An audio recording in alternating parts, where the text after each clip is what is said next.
Halo semuanya, selamat datang kembali di channel kita. Hari ini kita punya berita penting yang menyangkut kesehatan anak-anak sekolah kita terkait program makan bergizi gratis atau MBG. Belakangan ini kita digemparkan oleh maraknya kasus keracunan yang menimpa para siswa setelah menyantap makanan dari program ini. Menanggapi situasi darurat ini, Gubernur Jawa Barat, Deddy Mulyadi, tidak tinggal diam dan langsung mengambil serangkaian langkah tegas. Mari kita bedah satu persatu apa saja kebijakan yang diambil. Pertama, langkah evaluasi dan penghentian sementara. Begitu mendengar kabar keracunan massal di berbagai daerah, Pak Deddy langsung bergerak cepat. Beliau mengundang Kepala Badan Gizi Nasional BG wilayah Jawa Barat untuk melakukan evaluasi total terhadap keseluruhan program MBG.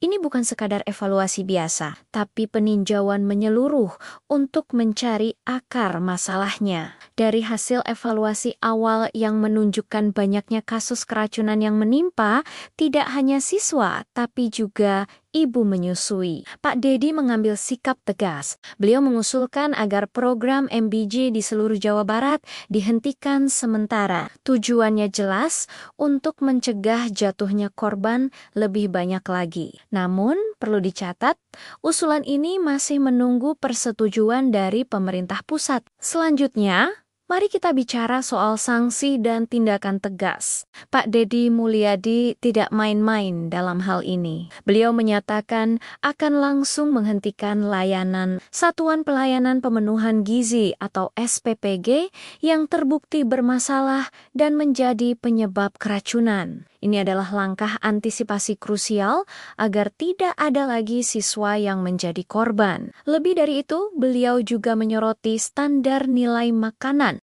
Ditegaskan bahwa nilai per porsi makanan MBG tidak boleh kurang dari Rp10.000. Menurut beliau, keuntungan sebesar Rp2.000 per porsi sudah disiapkan untuk penyedia. Jadi tidak ada alasan untuk mengurangi kualitas. Jika ada yang nekat mengurangi nilai atau kualitas, sanksinya tidak main-main. Mulai dari sanksi tegas, pemutusan kerjasama dengan penyedia, hingga proses hukum dengan tuduhan korupsi. Ini menunjukkan keseriusan pemerintah provinsi dalam menjaga kualitas dan keamanan makanan untuk anak-anak kita. Untuk memastikan masalah ini tidak terulang, langkah ketiga adalah pembentukan tim khusus dan peningkatan kualitas secara masif. Pemerintah Provinsi Jawa Barat akan membentuk sebuah tim khusus yang bertugas mengevaluasi total program MBG dari hulu ke hilir, mulai dari penyiapan bahan baku, proses memasak, ketepatan waktu masak, hingga pengiriman bahan makanan. Bahkan, tim ini juga akan bertugas mencicipi makanan sebelum didistribusikan untuk memastikan kelayakannya. Selain tim khusus, akan dibentuk juga satuan tugas atau satgas yang akan mengawasi langsung setiap dapur SPPG. Tujuannya adalah untuk memastikan peningkatan kualitas dan mencegah keracunan terjadi lagi di masa depan. Tim satgas ini akan menjadi mata dan telinga pemerintah di lapangan. Salah satu sorotan utama dari Pak Deddy Mulyadi adalah masalah waktu memasak.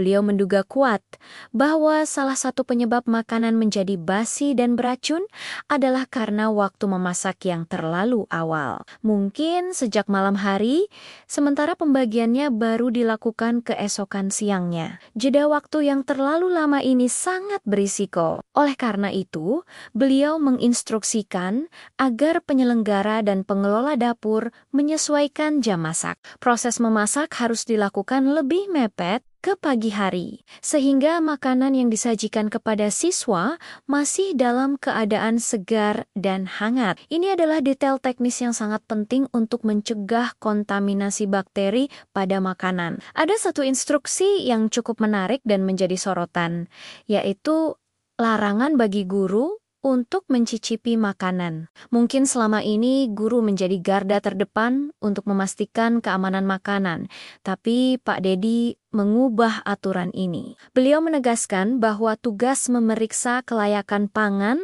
bukan lagi di tangan guru, melainkan menjadi tanggung jawab penuh tim khusus yang sudah dibentuk oleh Pemprov Jabar. Tujuannya adalah agar ada pihak profesional dan independen yang melakukan quality control, sehingga penilaiannya lebih objektif dan terstandar. Ini juga untuk melindungi para guru agar bisa fokus pada tugas utama mereka, yaitu mengajar. Untuk memperkuat pengawasan dari masyarakat, Pemprov Jawa Barat juga akan membentuk tim aduan. Tim ini akan menjadi kanal resmi bagi para penerima MBG, baik siswa maupun orang tua, untuk melaporkan jika ada keluhan atau temuan masalah terkait program ini. Dengan adanya tim aduan, diharapkan setiap masalah bisa cepat terdeteksi dan ditangani sebelum meluas. Ini adalah bentuk transparansi dan pelibatan publik yang sangat baik. Fokus utamanya,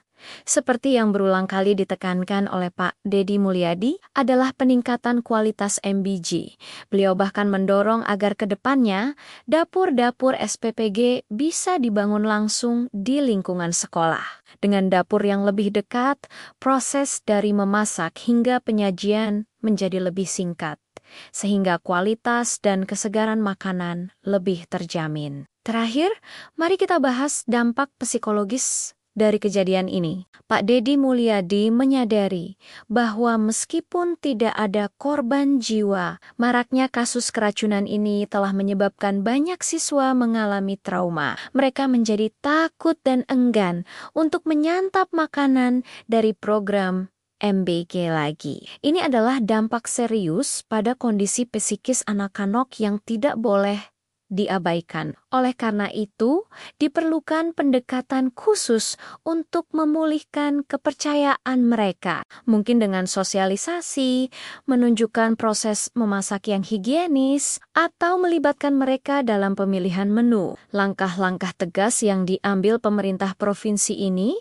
diharapkan tidak hanya memperbaiki sistem, tapi juga bisa mengembalikan senyum dan semangat anak-anak untuk kembali menikmati makanan bergizi di sekolah. Itulah rangkuman lengkap mengenai langkah-langkah tegas yang diambil Gubernur Jawa Barat Deddy Mulyadi dalam menyikapi kasus keracunan program makan bergizi gratis. Ini adalah sebuah upaya serius untuk melindungi generasi penerus kita. Apa pendapat kalian tentang kebijakan ini? Apakah sudah cukup tegas atau ada saran lain yang perlu dilakukan? Tuliskan komentar kalian di bawah ya. Terima kasih sudah menonton. Sampai jumpa di video berikutnya.